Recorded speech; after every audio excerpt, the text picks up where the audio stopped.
It started for me the moment I woke up in that hospital room, still weak, still with an IV in my arm, and learned that my $20,000 engagement ring wasn't stolen by some criminal lurking in the dark. It had been sold, deliberately, by my own parents. I didn't hear it from them directly. I saw it in our family group chat, of all places. A cheerful message with too many exclamation marks. All set. Venue booked. DJ confirmed. Cake is on the way. This will be the best party for the little one. And right under it, casually attached, was a photo of a pawn shop receipt. My ring, my future, reduced to a transaction. The caption underneath read, "We did this for the family." My chest tightened, not just from the IV tubes or the hospital air, but from the kind of betrayal that rearranges everything you thought you knew about loyalty and love. The worst part was, deep down, I wasn't surprised.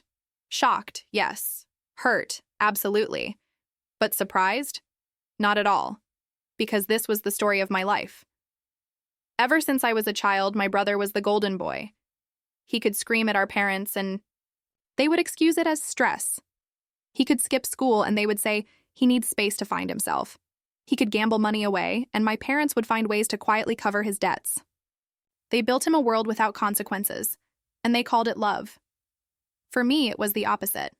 My role was to be the reliable one, the steady one, the one who never caused problems. I was expected to study hard, stay quiet, stay useful, and never complain. I was praised for being strong, but strength was just another word for self-denial in that house. So when my parents pawned my engagement ring to throw him an elaborate party, it wasn't just about the money. It was about a lifetime of being told that my milestones didn't matter, my happiness could wait, and my sacrifices were the price of keeping the family's illusion intact. As I lay there in that hospital bed, weak but painfully awake, I understood something that had been simmering under the surface for years. I had been living as an afterthought in my own family. And that realization, sharper than any pain in my body, planted the seed of what I was about to do next. From that moment, everything shifted inside me. I wasn't the quiet daughter anymore, the one who swallowed every slight and kept smiling because that's what good girls do. No, lying in that hospital bed, staring at the glow of that pawn slip on my phone, I felt something colder, heavier, resolve. My parents hadn't just sold a piece of jewelry. They had sold my trust, my security, my future, and they did it with a smile, for balloons and strobe lights, and a crowd cheering my brother's name. I thought back to every compromise I had made, every time I stayed late at work to help cover bills, every holiday where my needs were put second to his whims, every moment when my engagement and my dreams were brushed aside as selfish. That ring wasn't just a diamond. It was a promise, a symbol of the life I was building outside of their shadow. And they traded it away as if I were still a child with no voice, no boundaries, no claim to my own future. When the nurse came in to check my vitals, I turned my face toward the window, hiding the tears that burned behind my eyes. But I wasn't crying out of weakness. I was calculating. Because I knew one thing with absolute clarity. When I left that hospital, things would not go back to the way they were. This wasn't going to be another family story of forgive and forget. Not this time. They thought they could treat me like I was disposable, that I would swallow this just like I had swallowed everything else. But they didn't realize something important. Being underestimated is the most powerful weapon you can have. And I was about to use it. When I was finally discharged, I walked out of the hospital with more than just a folder of prescriptions and aftercare notes. I walked out with clarity. The first thing I did was check my bank account, because I already knew what I would find. Charges I hadn't made. Sure enough, there were withdrawals that matched the exact amount of the pawn slip. My parents hadn't even tried to hide it. They used my own emergency savings to cover what the ring didn't. They treated me like a personal ATM, and for the first time in my life, I felt no guilt in admitting how deeply wrong that was. I didn't call them. I didn't text.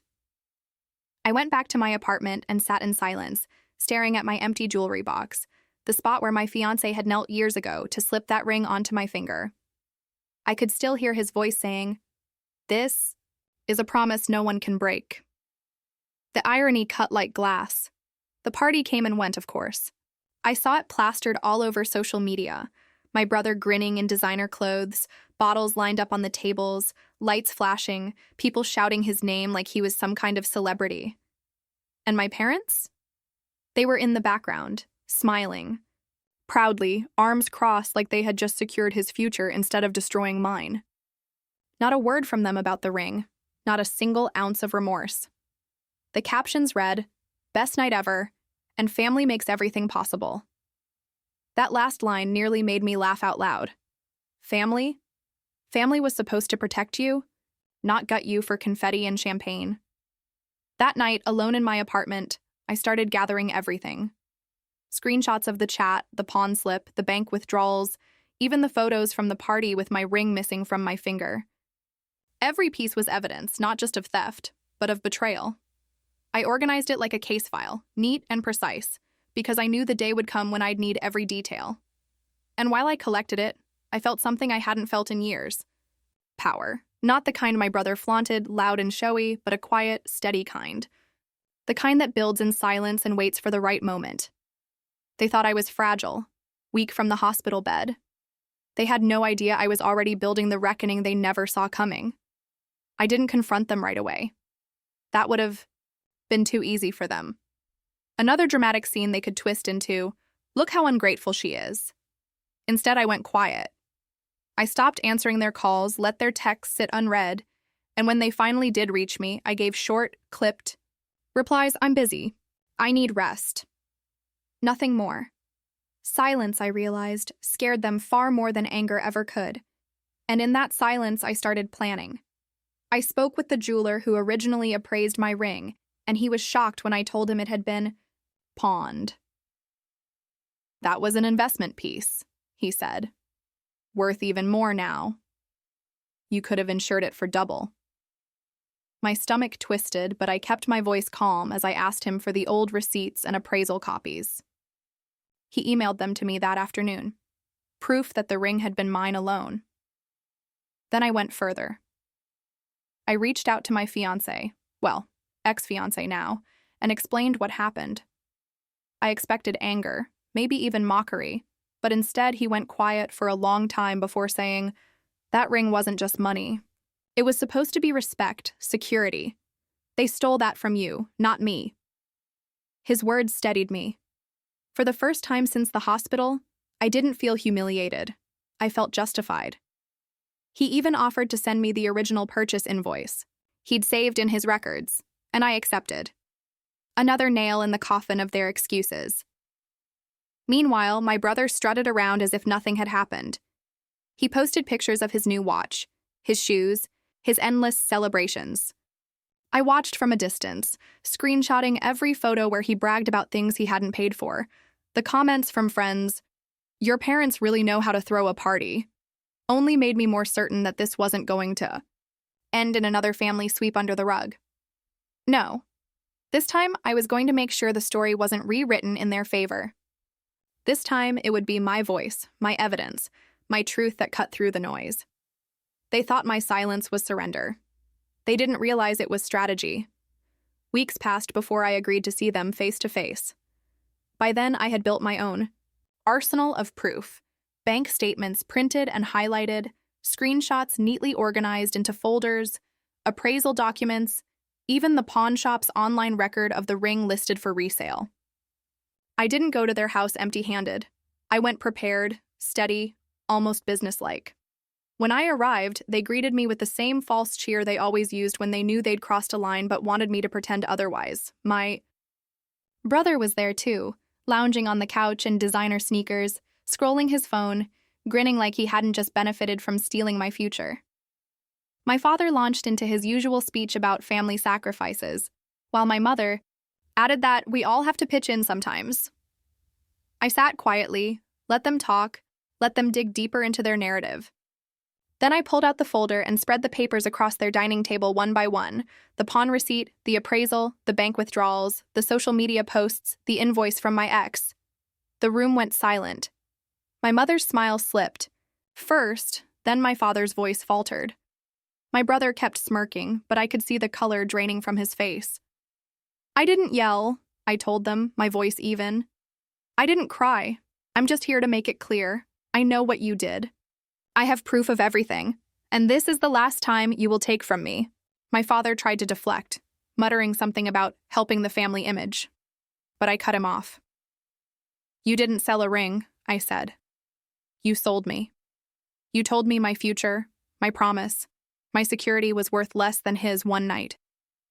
And I will never forgive that. My brother finally spoke, mocking me, saying I was being dramatic over just a piece of jewelry.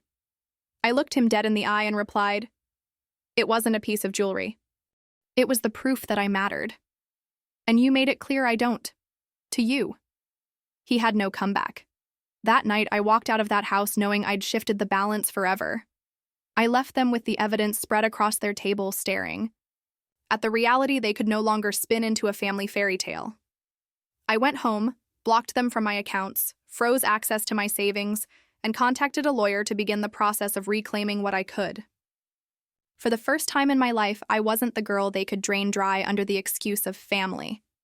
For the first time, I was the one holding the receipts, literally and figuratively. They thought the hospital had left me weak. They had no idea it had given me the clarity to finally end the story they'd been writing at my expense. This was no longer about a ring. This was about every moment they'd dismissed me, every time they'd made me small so my brother could shine. And now I was done being small. After that night in their house, I cut them off. My phone stayed silent except for the occasional voicemail from my mother, her voice sickly sweet, trying to smooth things over with phrases like, we didn't mean to hurt you, and you'll understand when you have kids. I didn't respond. Instead, I redirected my energy into building walls they couldn't climb anymore. I met with my lawyer and explained everything, how the ring was purchased, how it was mine, how it had been pawned without my consent. He listened carefully, leafing through the documents I'd prepared, and then said words I never thought I'd hear. We have a case. My parents had crossed from manipulation into theft, and there were laws for that, no matter how much they wanted to wrap it in the language of family duty. In the meantime, I started reshaping my life. I moved my remaining money into a separate account, one they had no knowledge of. I changed the locks on my apartment. I even told my boss what had happened, without the personal drama, just the facts, so that if my parents tried to contact me through work, someone would know. For the first time, I felt a strange, fierce kind of safety, the kind that comes from drawing a line so sharp no one dares cross it again. My brother, of course, kept posting online, photos of parties, vacations, his smug grin flashing across my screen like a reminder of everything they had enabled. But now, instead of feeling powerless rage, I felt something closer to certainty. Every post was evidence of their priorities, every boast another nail in the coffin of their credibility. When the pawn shop finally confirmed that the ring had been sold on, I didn't crumble. Instead, I pressed harder. I demanded documentation of the sale, proof of the dates, proof of the payout. When the papers arrived, I slipped them into my growing file. My parents thought the story was over when the party ended. They didn't realize it had only just begun. And as I stacked those documents neatly into the folder, I whispered to myself, steady and calm, I am not your safety net anymore. The first court hearing was small, procedural, but it was enough to rattle them. I watched my parents walk in, dressed like they were attending Sunday service, faces stiff, trying to project dignity. My brother wasn't even there. He'd shrugged the whole thing off as not his problem. When the judge read the initial claim aloud, unauthorized sale of property, fraudulent use of funds, I saw my father's jaw tighten and my mother clutch her purse like it was a lifeline. They didn't expect me to follow through, not really. They had built their entire confidence on the idea that I would always flinch at the word family, but I didn't flinch. I sat upright, calm, a folder of evidence at my side. Every withdrawal slip, every screenshot, every appraisal was there. Their lawyer tried to paint me as overreacting, saying the ring was a family asset, and that the money had gone to supporting her brother during an important milestone. The judge cut him off mid-sentence. Engagement rings are not communal property. They belong to the recipient. This will proceed as theft. My mother's face turned pale. My father leaned forward, whispering furiously to their lawyer. I stayed silent. I didn't need to argue. The facts spoke louder than I ever could. When we left the courtroom that day, my mother tried to catch up with me in the hallway. Sweetheart, please, we can fix this quietly. Don't ruin your family over a ring. I turned to her, my voice flat, steady.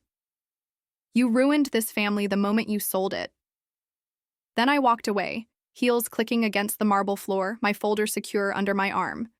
For once, it was them chasing after me, not the other way. Around. That evening, I went home and allowed myself one small moment to breathe. I poured tea, sat by the window, and thought about everything that had led me here. I wasn't naive. I knew the case would drag, that they'd fight tooth and nail, that my brother would sneer about me being dramatic. But none of that mattered anymore. Because this wasn't just about winning a case. It was about reclaiming myself, about proving, to them and to me, that I wasn't disposable. They had sold my ring for one night of music and lights. I was about to make sure they paid for that decision for the rest of their lives. The case dragged on for months, and in those months I watched the cracks in their world widen. My father's business partners started whispering after court records became public. My mother's friends, the ones she always bragged to about her perfect family, grew colder and more distant. Even my brother's circle shifted. His endless parties didn't look so glamorous anymore when people began asking who really paid for them. And through it all, I stayed silent, steady, present only when necessary. Every court date, every deposition, I arrived calm, composed, with my evidence perfectly organized. I didn't scream. I didn't break down. I let the truth weigh heavier than any performance could. Their defense grew weaker each time. First, they claimed it was a misunderstanding. Then they tried to argue they'd intended to repay me eventually. Finally, in desperation, they attempted to frame it as a family gift, something I had supposedly agreed to. But each lie fell apart under documents, dates, and signatures. The judge's patience wore thin, and I could see it in my parents' eyes, the dawning realization that they were losing. Not just the case, but control over me.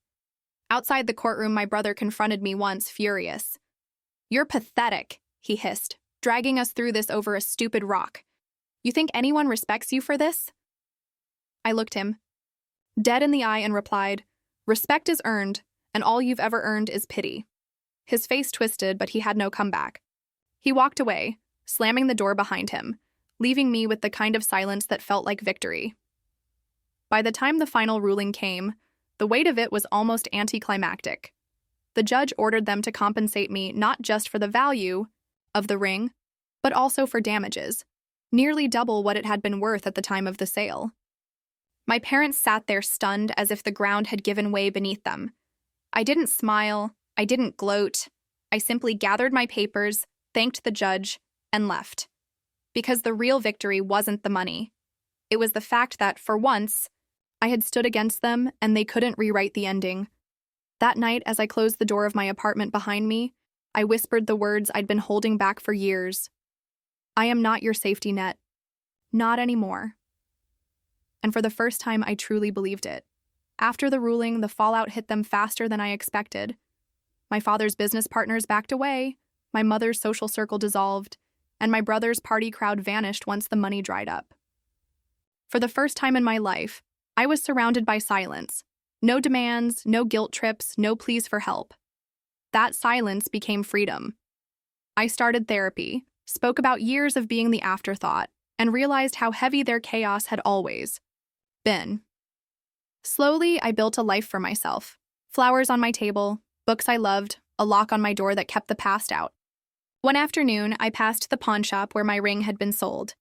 I glanced at the glittering display, knowing mine was long gone. But instead of grief, I felt calm. The ring had never defined me. What mattered was that I had finally claimed my worth, and no one could sell that away. As I walked off, I thought, they sold my future for his party. But all they did was set me free. In the months that followed, I rebuilt myself piece by piece. I moved into a new apartment across town, one with sunlight streaming through tall windows and quiet evenings untouched by anyone else's demands. I filled it slowly. Plants that thrived under my care. shelves of books I chose for myself, framed photos of friends who had stood by me when my own blood had not. For the first time, every corner of my life felt like mine. Therapy sessions helped me unlearn the reflex to apologize for existing, to shrink so others could shine. I no longer woke up bracing for someone else's crisis. I woke up deciding how I wanted my day to look. My parents tried here and there to claw their way back into my life. Letters about forgiveness, voicemails about moving on as a family. My brother even messaged once, blaming me for ruining everything. But I didn't respond. Their words no longer had power, because I finally understood something they never wanted me to realize. Family is not about blood. It's about respect. And respect is something they had forfeited the moment they pawned my ring for a night of flashing lights. The day my compensation money cleared, I didn't rush to replace the diamond. Instead, I booked a trip for myself, alone, to a place I'd always dreamed of seeing. Standing on that plane, ticket in hand, I thought about how different I felt from the woman who had once lain in a hospital bed, blindsided by betrayal. That woman had been quiet, compliant, afraid to claim space. The woman I had become was steady, unapologetic, and free. So here's the truth I carried with me into that new life. They thought selling my ring would leave me broken, but what they really sold was their last chance to control me. And in losing me, they lost the only thing they'd taken for granted all along: my silence. Did I go too far or not far enough? Tell me in the comments. And if you want to hear more stories like mine, make sure to subscribe. This story was created by me. I'm the author behind the channel, Revenge with Sarah. If you felt the emotions in it, make sure to subscribe so you don't miss the next one, and share your thoughts in the comments. I'd love to hear them. Your support means everything.